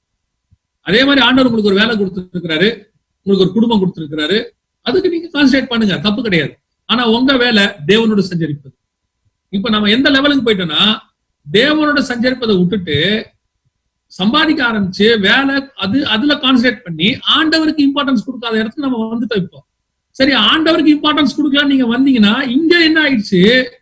கடைசி காலத்துல தங்களுடைய சுய இச்சைகளுக்கு ஏற்ற போதகர்களை தெரிந்து கொள்வார்கள் சொன்னப்பட்டவரு கடைசி காலத்துல நிறைய ஊழியக்காரங்க எழுப்பி இருக்கிறாங்க. அவங்க உங்களுடைய மாம்ச இச்சைகளுக்கு ஏற்ற மாதிரி பிரசங்கம், உங்களுடைய காது கிணிய பிரசங்கம், உங்கள் சரீரத்தை குதூகல பண்ணுகிற பிரசங்கம். அதை கொடுக்கும் போது உங்களுக்கு அப்படியே கேட்க சந்தோஷமா இருக்கு. அதை விட பெரிய ஆச்சரியம், தீர்க்கதரிசி தெரிஞ்சுட்டா போதும், உடனே கொண்டு போய் தலையை கொடுத்துறீங்க எல்லாரும். எதுக்குதான் கொண்டு போய் தலையை கொடுப்பீங்க? தேவையான அத்தனை தீர்க்க தரிசனமும் பைபிள்ல இருக்கு. இதை விட உங்களுக்கு வேற என்ன தீர்க்க தரிசனம் வேணும்? இல்ல நாளை பத்தி தெரிஞ்சுக்கணும், என்ன பண்ணணும்? வசனம் தெளிவா சொல்லுது, நான் போய் உங்களுக்கு தேற்றவாளனை அனுப்புவேன், அவர் உங்களுக்கு சகல சத்தியத்தோடு நடத்துவார், வரும் காரியங்களை குறித்து போதிப்பார்னு இருக்கு. பரிசுத்த ஆவியானவர் உள்ள இருக்கிறார் உங்களுக்கு. அவர் வருங்காலத்தை குறித்து போதிக்க போறார். இன்னைக்கு எது சத்தியனே தெரியாம ஒரு குரூப் அப்படியே முழுக்க அதுலயே ஆட்டம் பாட்டம் இதுக்கு பின்னாடி போயிருச்சு. போனதுனால இப்ப இவனுக்கு என்னன்னா, ரட்சிப்பின் வஸ்திரம் அவனை விட்டு போனதே தெரியாம அவன் நிர்வாணியா இருக்கிறான். ஆனா கேட்டு பாருங்க, நான் கோட்டு போட்டிருக்கேன், சூட்டு போட்டிருக்கேன், நான் எப்படி நிர்வாணிப்ப? உன் ஆவிக்குரிய வாழ்க்கை நிர்வாணமா இருக்குது. நீ இம்மைக்குரியதை பத்தி பின்னாடி ஓடிக்கிட்டு இருந்தீங்கன்னா உங்க ஆவிக்குரிய வாழ்க்கை நிர்வாணம் தான். ஒரு காரியத்தை மட்டும் நல்லா தெரிஞ்சுக்கொள்ளுங்க. புதிய ஏற்பாட்டு சபைக்கு கர்த்தர் கொடுத்திருக்கிற கட்டளை என்னன்னா, பழைய ஏற்பாட்டு சபையில 6 நாள் தேவனுக்கு உலகத்துக்கு வேலை செஞ்சுட்டு 1 நாள் தேவனுக்கு முழுசா கொடுப்பாங்க, ஓய்வு நாள்னு. ஆனா புதிய ஏற்பாட்டை பொறுத்த வரைக்கும் 7 நாளும் கர்த்தருக்கு. அதுக்கு நடுவுல நீங்க வேலை செஞ்சு உங்க குடும்பத்துக்கு சம்பாதிச்சுக்க. அதுதான் புதிய ஏற்பாட்டு பிரமாணம். நாம இப்ப இந்த பழைய ஏற்பாட்டு பிரமாணத்தையே 6 நாள் வேலை செஞ்சுட்டு 1 நாள் சர்ச்சுக்கு வரதே பெருசா நினைக்கிறோம். இப்ப நீங்க என்ன சொல்வீங்க? நான் பஹ்ரைனுக்கே வேலை பார்க்க தாங்க வந்தேன், நான் சம்பாதிக்க தானே வந்தேன், நான் கர்த்தரை தேடவா வந்தேன். வந்தது நீங்க அதுக்கா இருக்கலாம், அது சத்தியம் தெரியாத போது. இப்ப சத்தியம் தெரிஞ்சிருக்குது, உங்க வேலைக்கு போவேனான்னு சொல்ல, வேலைக்கு போனாலும் உங்களுடைய இருதயம் தேவனோடு கூட சஞ்சரிக்கிற இருதயமாக இருக்கும். ஒவ்வொரு நிமிஷமும் கூட உங்களுக்கும் ஆண்டவருக்கும் நடுவில் இருக்கக்கூடிய அந்த ரிலேஷன்ஷிப் போகாம பார்த்துக்கணும். முடியுமான்னு கேட்டீங்கன்னா நல்லா முடியும். தாவீது சொல்றாரு, கர்த்தரை நான் எப்பொழுதும் எனக்கு முன்பாக வச்சிருக்கிறேன். அவர் ஒன்னும் சும்மா வேலை வெட்டி இல்லாம ஊர் சுத்தினவர் கிடையாது, ஒரு நாட்டுக்கே ராஜாவா இருக்கிறார், டோட்டல் அட்மினிஸ்ட்ரேஷன் நடத்தணும். அந்த தாவீது தான் சொல்றாரு, கர்த்தரை நான் எப்பொழுதும் எனக்கு முன்பாக வைத்திருக்கிறேன். சோ நம்ம வாழ்க்கையில எந்த சூழ்நிலை, எப்பேற்பட்ட சூழ்நிலை வந்தாலும் கூட தேவனுக்கு முன்பாக நின்று ஆண்டவரை எனக்கு முன்பாக வைத்து கர்த்தரை நான் எப்போதும் எனக்கு முன்பாக வைத்திருக்கிறேன்னு சொல்லி கர்த்தரை நோக்கி பார்க்கிறதான அந்த அனுபவம் இருக்கா? நாம அப்படி பண்ணிட்டு இருக்கிறோமா? இன்னைக்கு நிறைய பேருக்கு தான் நிர்வாணி என்பதே தெரியாது. பல சபைகளுக்கு நான் போவேன், இப்போ லாக்டவுன் இல்ல, அதுக்கு முன்னாடி சொல்றேன். பல சபைகளுக்கு நான் போகும்போது பார்ப்பேன், அவர்களுக்கு 15 வருஷம் 20 வருஷம் விசுவாசின்னு சொல்லுவாங்க, சத்தியம்னா என்ன தெரியாது. ஒரு லண்டன்ல ஒரு சபைக்கு போயிருந்தேன். இந்த சபையில ஒரு யூத் மீட்டிங் எடுக்க சொன்னாங்க. யூத் மீட்டிங்ல போயிட்டு let us talk about the rapture அப்படின்னு. அப்ப அந்த பையன் சொன்னான், ராப்சர் அப்படின்னா, ஏன் ஐ நெவர் ஹர்ட் திஸ் வேர்ட்னா. கிட்டத்தட்ட 20 வருஷமா இருக்கிற சபை, அந்த வார்த்தையை நான் கேட்டதே இல்லைங்கிறான். வருகின்ற வார்த்தையை நான் கேட்டதே இல்லைங்கிறான். சரி பைபிளை எடுங்க, நம்ம அதை பத்தி சொல்லுவோம்னு சொன்னா அவன் சொல்றான், நாங்க யூத் மீட்டிங்க்கு பைபிளே கொண்டு வர மாட்டோங்கிறான். இதைத்தான் சொல்றேன், தாங்கள் நிர்வாணி என்பதை அறியாதிருந்தார். அவங்க செய்யற தப்பே அவங்களுக்கு தெரியல பாருங்க. சில நேரத்துல இந்த கொஸ்டின்ஸ் எல்லாம் கேட்பாங்க. அவங்க கொஸ்டின்ஸ் கேட்கும் போது எனக்கு ரொம்ப ஒரு பக்கம் ஆச்சரியமா இருக்கும், ஒரு பக்கம் பாத்தீங்கன்னு சொன்னா துக்கமாவும் இருக்கும். அவங்க கேட்கிற கேள்வியெல்லாம் பைபிள்ல பேசிக்கை விட அடிப்படையா இருக்கிற கேள்வியா இருக்கும். ஆனா அவங்க யாருன்னு பாத்தீங்கன்னா, நான் 10 வருஷமா ஒரு சர்ச்சுக்கு போயிட்டு இருக்கிறேன் அப்படின்பா, 15 வருஷமா ஒரு சர்ச்சுக்கு போயிட்டு இருக்கிறேன். ஆனா அவங்க கேட்கிற கேள்வி எப்படிப்பட்ட கேள்வியா இருக்கும்? ரொம்ப அடிப்படையில ஒரு இயேசு அறியாதவங்க கூட சொல்லிடுவான் அந்த அளவுக்கு. ஆனா அவங்க அந்த கேள்வியே அவங்களுக்கு தெரியாம. இன்னைக்கு அதுதான் பிரச்சனை. இன்னைக்கு தயவு செய்து உங்களை ஆராய்ந்து பாருங்க. இன்னைக்கு கடைசி காலத்துல சத்தியத்தை விட்டு சபைகள் விலகி போயிடுச்சு. நான் இதுக்கு முன்னாடி ஒரு உதாரணம் சொன்ன ஞாபகம் இருக்குதா? திருப்பி தொடக்கும் போது ஜனங்கள் ஒரு பக்கம் என்ன செய்ய போறாங்க? சந்தோஷமா ஆவியில வளர்ச்சி அடைஞ்சவங்களா வருவாங்கன்னு சொன்னல, அதே நேரத்துல இன்னொன்னு நடக்கும். இங்க 2 வகையான கூட்டம் இருக்கு. இன்னொன்னு, இந்த 70 நாள்ல நிர்வீசானமா போன கூட்டம் இருக்கு. நிர்வீசானமா போன கூட்டம் நிறைய இருக்கு. இப்ப இந்த 70 நாள் சர்ச்சுக்கு வராம இந்த ஆன்லைன் இருக்குல்ல, இப்ப நான் சொல்றதை யாரும் தப்பா எடுத்துக்க கூடாது, எடுத்துக்கிட்டாலும் எனக்கு ஒன்றும் பிரச்சனையும் இல்லை. ஆன்லைன் இருக்குல்ல, இந்த ஆன்லைன்ல ஒரு சாட்டிஸ்பாக்சன் வந்திருக்கு எல்லாருக்கும். ஆன்லைன் சாட்டிஸ்பாக்சன் வந்திருக்கு. அதே மாதிரி இந்த ஆன்லைன்ல அவங்களுக்கு ஒரு வசதி வந்திருக்குது. என்ன வசதி? இப்ப நீங்க இங்க இருக்கிறோம், நம்ம கிட்டத்தட்ட ஒரு 35 பேர் இருக்கிறோம், 35 ஃபேமிலிஸ் இருக்குன்னு வச்சுக்கோங்களேன். இந்த இடத்துல 35 ஃபேமிலிஸ் இருக்கு. இப்ப நான் சொல்றது வந்து நீங்க தப்பா எடுத்துக்காதீங்க, நான் உண்மையை தான் சொல்றேன். இந்த 35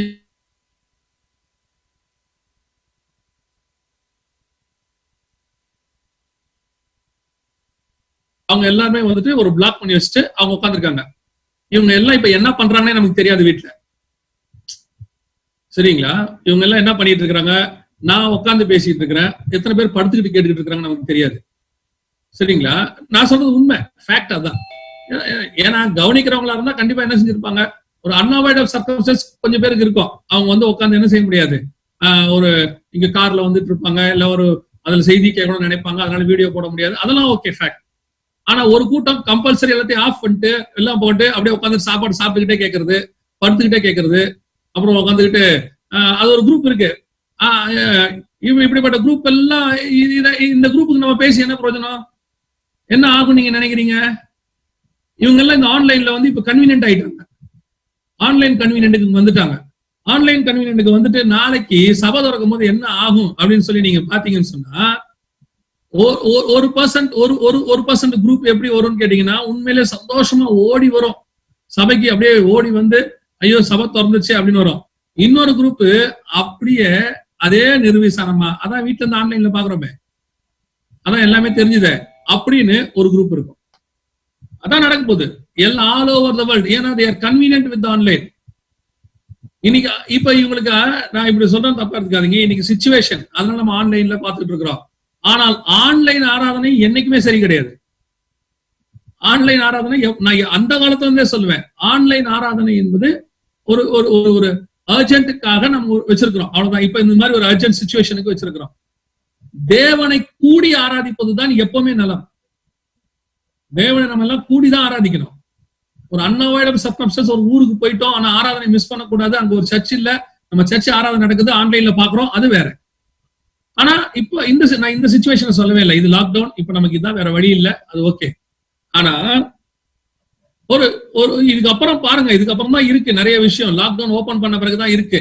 என்ன ஆகுனா ஒரு எனக்கு தெரிஞ்சு ஒரு 20 to 30% all over the world இருக்கு சர்ச்சஸ். என்ன நடக்கும்னு கேட்டீங்கன்னு சொன்னீங்கன்னா, they are convenient with online. இப்ப நம்ம சர்ச்சில் வந்துட்டு நிலைமை தெரியாது எனக்கு, ஆனா அமெரிக்கா போன்ற சர்ச்சுகள்ல ஆன்லைன்ல கம்யூனியனே கொடுக்க தொடங்கிட்டாங்க. தமிழ்நாட்டிலையும் தொடங்கிட்டானுங்க ஆன்லைன்ல கம்யூனியன். அபத்தம், அபத்தத்திலும் அபத்தம், அகைன்ஸ்ட் பைபிள். ஆன்லைன்ல கம்யூனியன் கொடுக்க கூடாது. இன்னைக்கு அது நடந்துட்டு இருக்குது. ஒரு நாட்டுல ஆன்லைன்ல வந்துட்டு ஞானஸ்தானம் கொடுக்கிறாரு, அவர் அங்க நின்றுட்டு சொல்றாரு வீட்டுல இருக்கிற தண்ணி தூக்கி மட்டும் தலையில ஊத்திக்கிறான். இன்னைக்கு சபை நிர்வாணம், தான் நிர்வாணி என்பதை அறியாதபடிக்கு இன்னைக்கு அவன் செய்யற தப்பு அவனுக்கே தெரியல, என்ன தப்புன்னு கேட்கிறான். ஏன் ஆன்லைனுக்குள்ள இன்னைக்கு போயிட்டு ஆன்லைன்ல அவனுக்கு ஆன்லைன் கன்வீனியன்ட் வந்துருச்சு அவனுக்கு. ஒரு ரட்சிக்கப்பட்டு ஒரு புது ஆத்மாவை சபைக்கு கொண்டு வர்றது எவ்வளவு கஷ்டமோ அதை விட கஷ்டம் லாக்டவுன் முடிஞ்ச உடனே இந்த ஜனங்களை கொண்டு வர்றது. நிறைய பேர் நினைச்சிட்டு இருக்காங்க, என்ன நினைச்சிட்டு இருக்காங்கன்னா, ஆன்லைன் முடிஞ்ச உடனே, லாக்டவுன் முடிஞ்ச உடனே ஜனங்க அப்படியே இந்த டாஸ்மாக்கு ஓடி வந்தாங்க. சென்னையில பாத்தீங்கன்னு சொன்னா திறந்த உடனே அப்படி லைன்ல நின்னாங்க வந்து, அந்த மாதிரி நம்ம ஜனங்க சர்ச்சுக்கு வந்துருவாங்கன்னு நினைச்சுக்கிட்டு இருக்கிறாங்க. அமெரிக்கால திறந்தா 20 பேர் வந்தாங்களாம், 20 பேர் தான் வந்திருக்காங்க. அதுவும் சோசியல் டிஸ்டன்ஸ்ல உட்கார சொல்லிட்டாங்க. அடுத்த வாரம் அதுவும் கம்மியாயிருச்சு. ஜெர்மனில 40 பேர் வந்திருக்காங்க. அதுல வந்த உடனே கொரோனா பரவுதுன்னு சொல்லிட்டு திருப்பி சர்ச்சை மூடிட்டாங்க. இன்னைக்கு நிலைமை அவ்வளவு கவலைக்கிடமா இருக்குது. இன்னைக்கு சபை தான் நிர்வாணி என்பதை அறியாது இருக்கிறது. எது சரி எது தப்பு தெரியல, எந்த ஊழியம் சரி எந்த ஊழியம் தப்பு தெரியல. இன்னைக்கு எந்த பிரசங்கம் சரி எந்த பிரசங்கம் தப்பு தெரியல. விசுவாசி பாவமா இருக்கு. முந்தியாவது சபை திறந்துருந்துச்சுன்னா அது ஒரு செய்தி கேட்டுச்சு, இப்ப அப்படி இல்ல. ஆன்லைன்ல திறந்தா ஒரு நாளைக்கு 100 மெசேஜ் இருக்கு, எல்லாரும் பேசுறாங்க. ஏன்னா வேற வழி இல்ல, சும்மா இருக்காங்க எல்லாரும் வீட்டுல. பேசி பேசி அனுப்ப வேண்டியதான் இருக்குது. கையில போன் இருக்கு, பேசி அனுப்பிட வேண்டியதுதான். வாட்ஸ்அப்ல யூடியூப்ல பேசி அனுப்பிட வேண்டியதுதான். எல்லாரும் பேசி அனுப்புறாங்க, ஆளாளுக்கு ஒரு உபதேசம். அன்னைக்கு ஒருத்தர் சொல்றாரு, வெளிப்படுத்தின விசேஷத்தை ஆண்டவர் என் கையில தான் கொடுத்திருக்கிறாரு, மத்தவங்க போதிக்கிறதுக்கு அதுக்கு பர்மிஷன் இல்லைன்றாரு ஒருத்தர். அவருடைய வீடியோவை பாக்குறேன், அதுக்கும் ஒரு 1000 பேர் பார்த்திருக்கிறாங்க. அவருக்கும் கமெண்ட்ஸ் கீழே போட்டிருக்கிறாங்க. இன்னைக்கு ஜனங்களுக்கு எது சரி எது தப்புன்னு தெரியல. தயவு செய்து விசுவாசிகளுக்கு சொல்றேன், வேத வாக்கியங்களை ஆராய்ந்து பாருங்கள். வசனத்துக்கு ஏத்த மாதிரி இருக்கிறதான பிரசங்கங்கள் தான் சரி. நீங்க ஆன்லைன்ல கிடைக்குதுன்ட்டு எல்லா பிரசங்கத்தையும் கேட்காதீங்க. இன்னைக்கு நிறைய பேர் நூதனமான உபதேசங்களை சொல்லி உங்களுடைய ஆத்மாவை மோசம் போக்குறவர்கள் நிறைய பேர் இருக்கிறாங்க. ஏன்னா உங்களுக்கு தெரிய மாட்டேங்குது. இயேசு கிறிஸ்துவும் மற்றவங்களும் வரும்போது யோவான் ஸ்நானன் பார்த்தவொன்னு சொல்றாரு, அது விரியன் பாம்பு குட்டி, இது தேவ ஆட்டு குட்டின்னு பார்த்தவொன்னு சொல்றாரு. ரெண்டுத்தையும் அந்த கண்டுபிடிக்கிற சுபாவம் இன்னைக்கு நமக்கு இல்லை. கடைசி காலத்துல எது விரியன் பாம்பு குட்டி எது ஆட்டுக்குட்டின்னு நமக்கு தெரிய மாட்டேங்குது. அதனுடைய விளைவா தான் நம்ம இன்னைக்கு ரொம்ப கஷ்டப்பட்டு விரியன் பாம்பு குட்டிகள் எல்லாம் நம்ம நம்பிடுறோம். உட்காந்து கொஞ்சம் ஜெபம் பண்ணுங்க. இது உங்களுக்கு ஆர்டர் கொடுத்துருக்கிற டைம். நல்லா உட்காந்து ஜெபம் பண்ணுங்க, நல்லா பைபிள் வாசிங்க. எங்க நாம குறையா இருக்கிறோம்னு பாருங்க. எது சரி எது தப்புன்னு கண்டுபிடிக்க கத்துக்கோங்க. அதான் உங்களுக்கு நல்லது. உங்களுக்கும் சொல்றேன், எல்லா காலத்திலயும் ஊழியக்காரர்கள் உங்க கூட இருக்க முடியாது. ஆனா எல்லா காலத்திலும் பரிசுத்த ஆவியானவர் உங்க கூட இருப்பார். பரிசுத்த ஆவியானவர் துணையோடு ஆராய்ந்து பாருங்கள். எல்லாத்தையும் வசனத்தை ஆராய்ந்து பாருங்க. ஒரு ஊழியக்காரர் உங்களை யாராவது கான்டாக்ட் பண்றாரா, அவர் யாரு என்னங்கிறத ஆவியில ஆராய்ந்து பாருங்க. ரொம்ப கேர்ஃபுல்லா இருங்க. ஏன்னா கடைசி காலத்துல பயங்கரமா மோசம் போக்குற அநேக ஊழியங்கள் புறப்பட்டுச்சு. இப்பெல்லாம் வந்துட்டு அன்னைக்காவது இந்த பஹ்ரைனுக்கு வரணும்னா டிக்கெட்டு எடுத்துதான் வரணும்.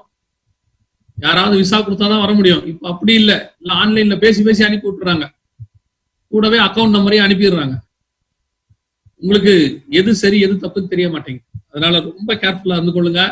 இது ரெண்டாவது ஒரு சபை. இன்னும் ஒன்னே ஒண்ணு இருக்கு, நான் அதை சொல்லிட்டு நம்ம ஜெபம் பண்ணி முடிக்கலாம். இந்த முதலாம் நாள மத்தேயு எழுதின சுவிசேஷம் 25ஆம் அதிகாரம் 1 முதல் 7 வசனங்கள் நீங்க வாசிச்சீங்கன்னா,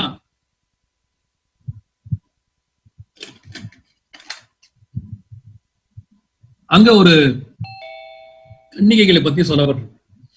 மணவாளனை எதிர்கொண்டு போக அங்க இருக்கிற ஒரு கன்னிகைகளை பத்தி அங்க சொல்லப்பட்டிருக்கு. இந்த கன்னிகள்கிட்ட என்ன பிரச்சனை தெரியுங்களா? முதல்ல உள்ளவ வஸ்திரத்தை களைஞ்சிட்டா. ஆனா அவளுக்கு உணர்வு இருக்கு, ஐயோ நான் ட்ரெஸ் இல்லாம இருக்கிறேனே அப்படின்னு ஒரு உணர்வு இருக்கு. அவளை காப்பாத்திடலாம்.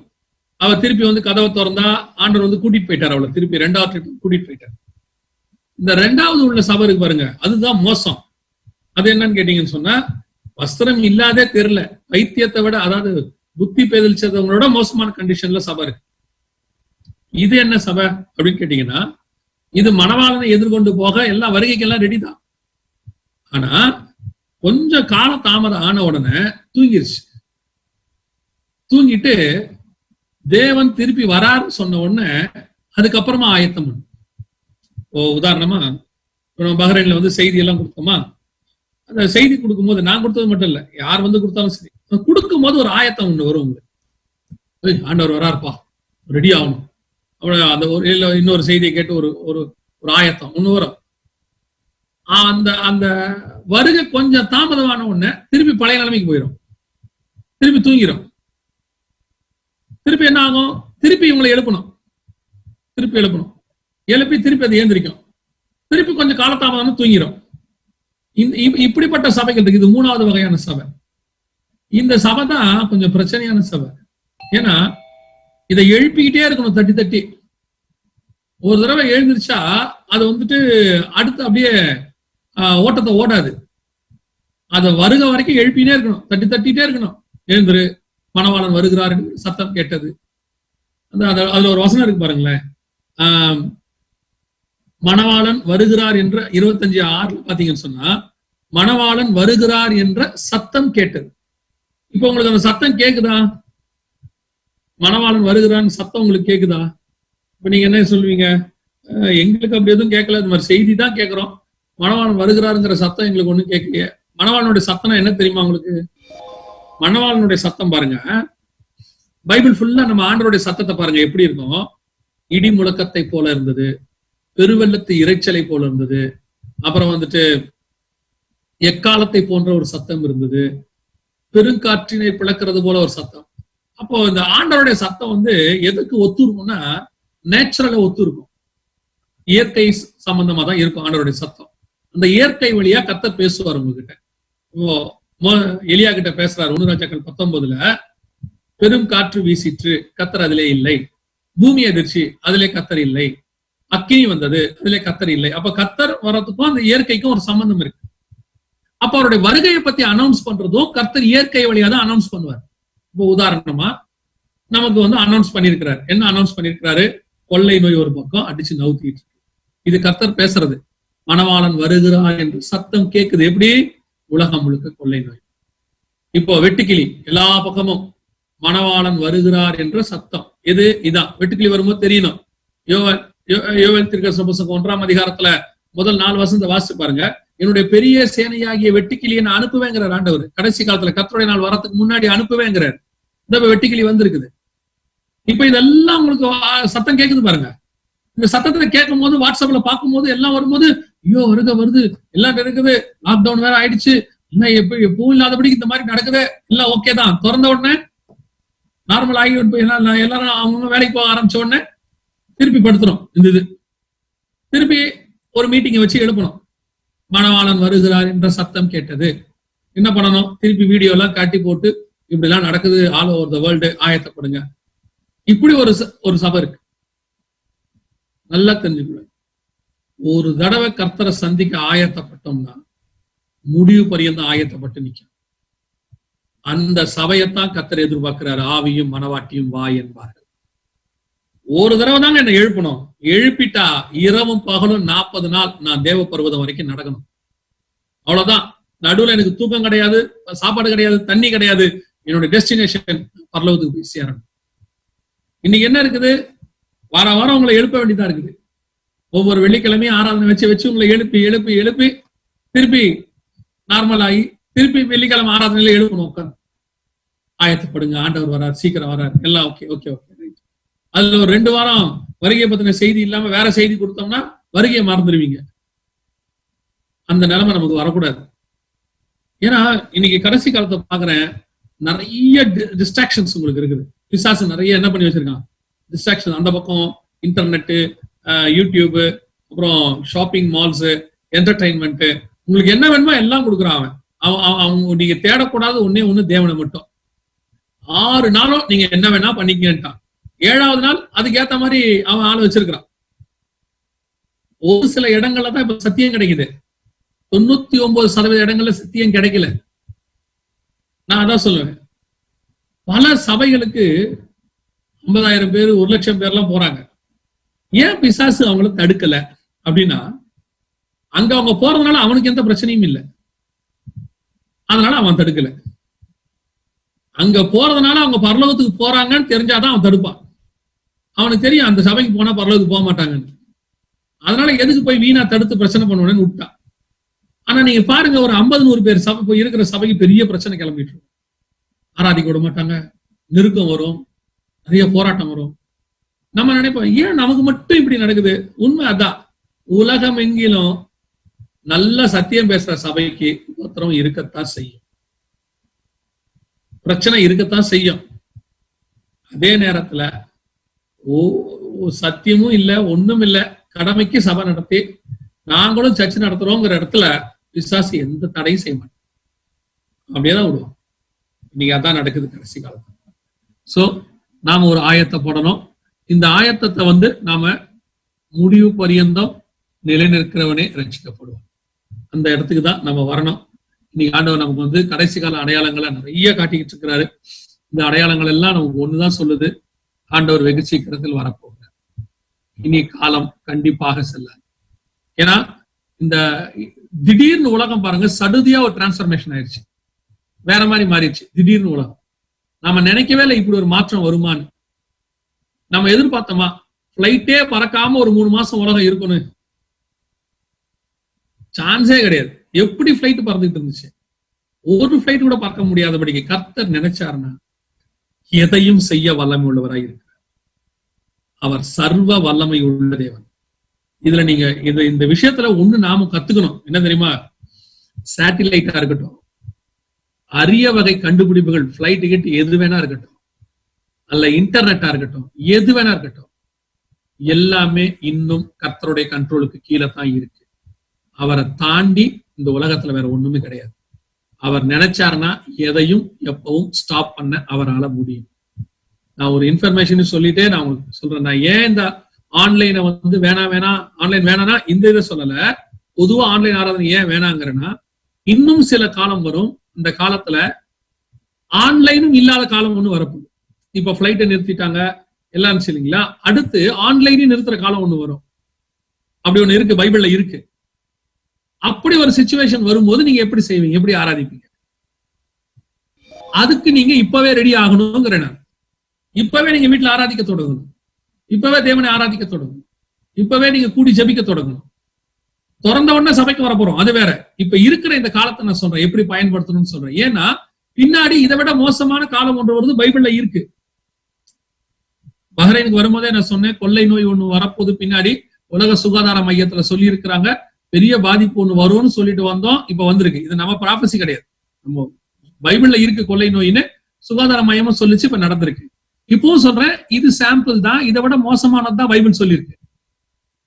இத பைபிள் சொல்லல, இது வந்து அதோடைய ட்ரெய்லர். ஒரிஜினல் இதுக்கு அப்புறம் தான் வரும். நான் சொல்றது வந்து பைபிள்ல இருந்து. ஆனா பில்கேட்ஸ் சொன்னது நீங்க ஒருவேளை பைபிளை நீங்க நம்புவீங்க, பைபிளை நம்பாதவங்களுக்கு சொல்றேன். பில்கேட்ஸ் சொல்லி இருக்கிறார், அடுத்து இதை விட மோசமான வைரஸ்கள் வரும்னு சொல்லி இருக்கிறார். அப்போ ஆன்லைனும் பாதிக்கப்படும். அப்ப என்ன செய்வீங்க? அதுக்கு இப்பவே ஆயத்தப்படும். ஒவ்வொரு நாளும் தேவ சமூகத்துல காத்திருக்க தொடங்கும். நீங்க நல்லா கூடி ஜெபிங்க வீட்டுல, கணவன் மனைவி பிள்ளைகள் சேர்ந்து ஜெபம் பண்ணுங்க. கணவன் வேலைக்கு போறாரா, மனைவி பிள்ளைகள் ஜெபம் பண்ணுங்க. மனைவி டியூட்டிக்கு போயிட்டாங்களா, கணவனும் மனைவி பிள்ளைகள் சேர்ந்து ஜெபம் பண்ணுங்க. யார் வீட்டுல இருக்கிறீங்களோ அவங்க ஜெபம் பண்ணுங்க. வீட்டுல இருக்கிற அன்னைக்கு எல்லாரும் சேர்ந்து ஜெபம் பண்ணுங்க. இது உங்களை காப்பாத்துறதுக்கு கர்த்தர் கொடுத்திருக்கிற டைம், என்டர்டைன்மெண்ட்டுக்காக கொடுத்த நேரம் இல்ல. ஆண்டவர் நல்ல டைம் கொடுத்திருக்கிறாரு, நம்ம வந்து ஜாலியா ஒரு 70 நாள் இருக்கலாம், அப்படியே பீச்ல போய் உட்காரலாம். இல்ல, இது உங்களை ரெடி பண்றதுக்கு கொடுத்த காலம். அந்த காலம் முடிஞ்சிருச்சு. யார் யாரெல்லாம் ரெடி ஆனாங்களோ அடுத்து வரப்போறதான செலக்ஷன்ல போயிடுவாங்க. யார் யாரெல்லாம் ரெடி ஆகலையோ கஷ்டம். நீங்க ரெடியா இருப்பீங்க அப்படின்னு எனக்கு நம்பிக்கை இருக்கு. ஆண்டவர் இன்னும் சான்ஸ் இருக்கு வருக வரைக்கும். இப்பவும் நம்ம ரெடி ஆகலாம். கர்த்தருக்கு சித்தமானால் நாளைய தினத்துல நாம வேறொரு காரியத்தோடு கூட சந்திக்கலாம். நான் இப்போ ஜெபம் பண்ண போறோம். எல்லாரும் தேவனை நோக்கி பார்க்க போகிறோம். எல்லா கண்களை மூடுவோம், ஆண்டவரை நோக்கி பார்க்கலாம். Thank you holy spirit. நன்றி ஆவியானவரே, ஸ்தோத்திரம். நன்றி செலுத்துகிறோம்.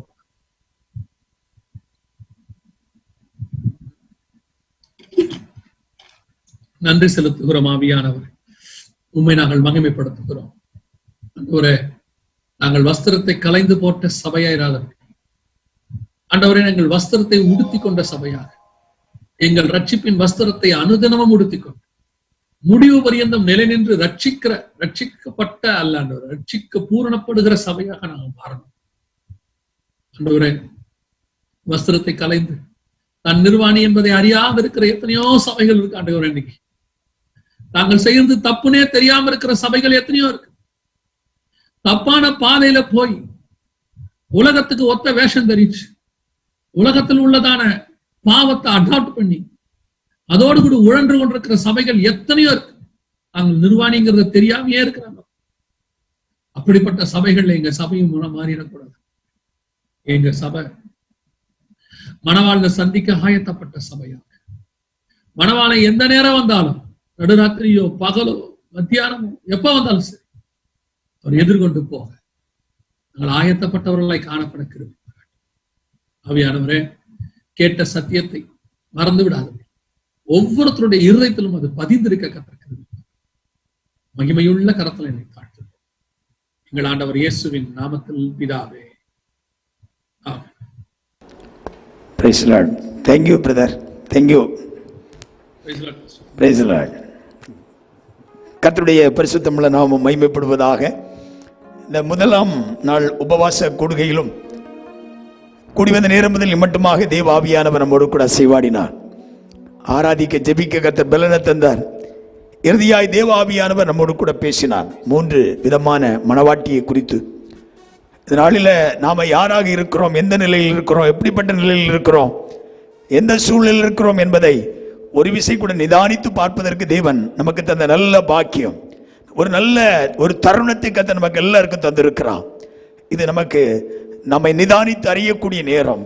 ஸ்தோத்திரம். நம்ம என்ன நிலையில் இருக்கிறோம் என்பதை ஆராய்ந்து அறிவதற்காகவே தேவன் தம்முடைய தாசனை இன்னைக்கு நம்முடைய நடுவிலே கொண்டு வந்து நம்மோடு கூட கர்த்தர் இடைப்பட்டிருக்கிறார். நாங்கள் எல்லாரும் ஆண்டவருடைய சமூகத்தில் ஆண்டவரே கேட்ட சத்தியங்கள் எங்க வாழ்வில் ஒவ்வொருடைய வாழ்விலும் அது பிரயோஜனமாய் தீர்வதற்கு கர்த்தர் கிருபை தாரும் என்று சொல்லி ஆண்டவருடைய சமூகத்தில் நம்ம எல்லாம் ஒப்பு கொடுப்போமா? ஸ்தோத்திரம். நம்முடைய ஆண்டவர் சீக்கிரமா இந்த பூமியில வரப்போகிறார்.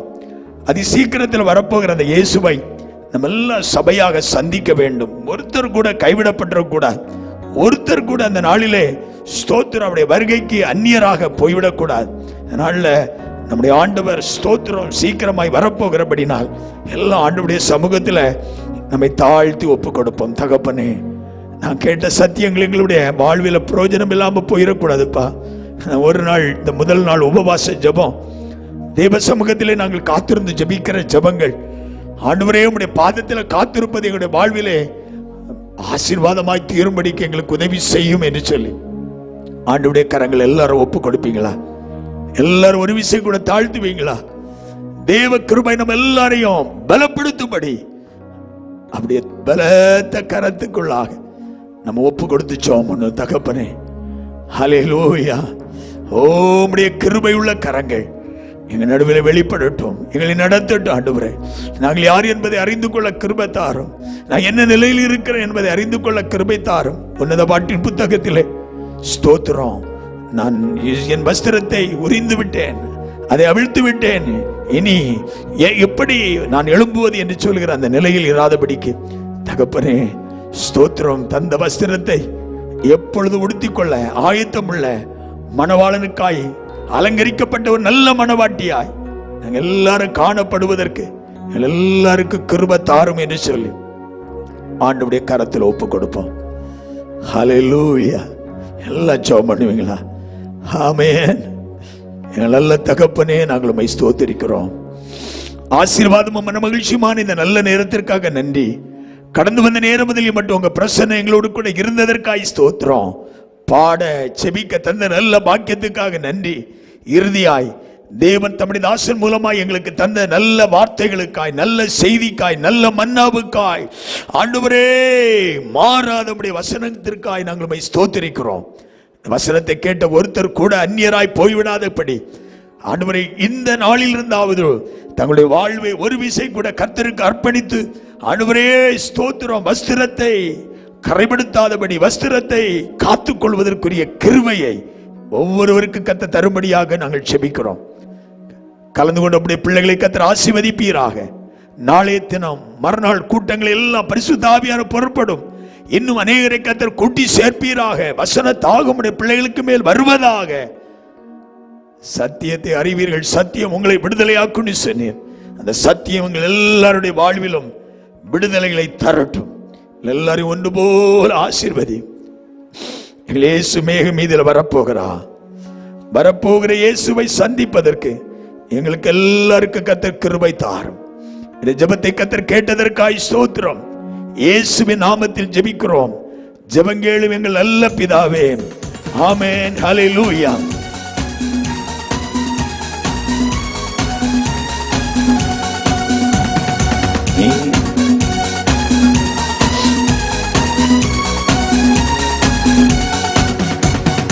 மேகமீதில் இயேசு ராஜன் வேகம் வாராரே.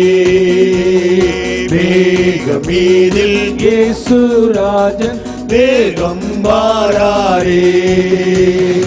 ஆயத்தமுள்ளோரை ஆதாயம் சேர்க்க அவரே வாராரே. ஆயத்தமுள்ளோரை ஆதாயம் சேர்க்க அவரே வாராரே. மேகமீதில் இயேசு ராஜன் வேகம் வாராரே. ஆண்டவர் தாமே ஆர்ப்பரிப்போரே அவனியில் வாராரே. ஆண்டவர் தாமே ஆர்ப்பரிப்போரே அவனியில் வாராரே. மீண்டவரோடு லோகமே செல்ல மேலினியை விடுவார். மீண்டவரோடு லோகமே செல்ல மேதினியை விடுவார். மேகமீதில் இயேசுராஜன் வேகம் வாராரே. மேகம் மீதில் இயேசுராஜன் வேகம் வாராரே. கிறிஸ்துவுக்குள்ளே மரித்தோரெல்லாம் கிளம்பியே எழும்பிடுவார். கிறிஸ்துவுக்குள்ளே மரித்தோரெல்லாம் கிளம்பியே எழும்பிடுவார். மரிக்காதிருக்கும் பரிசுத்தரெல்லாம் மறைந்தே போவாரே. மரிக்காதிருக்கும் பரிசுத்தரெல்லாம் மறைந்தே போவார். உரைத்த அடையாளங்கள் மேகம் மீதில் இயேசுராஜன் வேகம் வாராரே. மேகம் மீதில் இயேசுராஜன் வேகம் வாராரே. பாடுபட்டோர்க்கு பலனளிப்பாரே பாடுபட்டவர் தாமே. பாடுபட்டோர்க்கு பலனளிப்பாரே பாடுபட்டவர் தாமே. கூடும் நமக்கு குறைவில்ல பலனை கூவியே கொடுத்திடுவார். கூடும் நமக்கு குறைவில்ல பலனை கூவியே கொடுத்திடுவார். மேகம் மீதில் இயேசுராஜன் வேகம் வாராரே. மேகம் மீதில் இயேசுராஜன் வேகம் வாராரே. அவருடைய அடையாளங்கள் எல்லாம் தவறாமல் நடக்கின்றதே. அவருடைய அடையாளங்கள் எல்லாம் தவறாமல் நடக்கின்றதே. அவர் வரும் வேளையை எவருமே அறியா ஆண்டவரே அறிவார். அவர் வரும் வேளையை எவருமே அறியா ஆண்டவரே அறிவார். மேகம் மீதில் இயேசுராஜன் வேகம் வாராரே. மேகம் மீதில் இயேசுராஜன் வேகம் வாராரே. ஹல்லேலூயா. அருமையான தெய்வ பிள்ளைகளே, நாளை சரியாக 7 மணிக்கு மீண்டும் நம்முடைய கூட்டங்கள் ஆரம்பமாகும். எல்லா தெய்வ பிள்ளைகளும் தவறாமல் அதில் வந்து கலந்து கொள்ளும்படி உங்களை அன்போடு கூட கேட்டுக்கொள்கிறேன். நான் சொன்னபடி ஜூம் கான்ஃபரன்ஸ் காலிலும் யூடியூப்பிலும் ஃபேஸ்புக் எல்லாவற்றிலும் தெய்வ செய்தி ஒரே நேரத்திலே ஒளிபரப்பப்படுகிறது. உங்க வசதிக்கேற்ற இதை தெரிந்து கொண்டு கர்த்தருடைய பிள்ளைகள் இந்த கூட்டங்களில் கலந்து கொண்டு ஆசீர்வாதங்களை பெற்றுக் கொள்ளுங்கள். கர்த்தர் உங்கள் எல்லாரையும் ஒன்று போல ஆசீர்வதிப்பாராக. இப்பொழுதும் ஆசீர்வாதம் நம்முடைய கர்த்தராயிருக்கிற இயேசு கிறிஸ்துவின் கிருபை, பிதாவாகிய தேவனுடைய அன்பு, பரிசுத்த ஆவியாருடைய ஐக்கியம் நம் அனைவரோடும் இன்றும் என்றும் என்னென்றைக்கும் உள்ள சதா காலங்களிலும் தங்கியிருப்பதாக. ஆமேன். நமக்கு ஜெயம் தந்த தேவனுக்கு ஸ்தோத்திரம். அல்லேலூயா, அல்லேலூயா, அல்லேலூயா, ஸ்தோத்திரம். சமாதானத்தோட போவோம். கர்த்தர் நம்ம ஒருவரை ஆசீர்வதிப்பாராக. ஆமென், ஆமென்.